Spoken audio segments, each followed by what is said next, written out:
again guys to our channel. Shout out to all my subscriber and then to all my viewers. Hello everyone. Now guys, I show you how to connect two switch and two light. This connection guys for using for stairway area. This one again guys.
guys, I'm already done for this connection.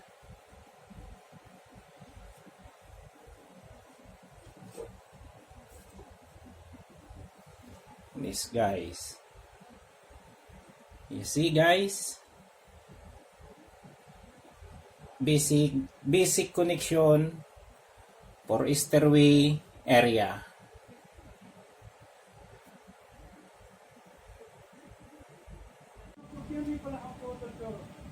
Now guys, I'm already turned on the power supply for this connection. Now guys, I turn on the light.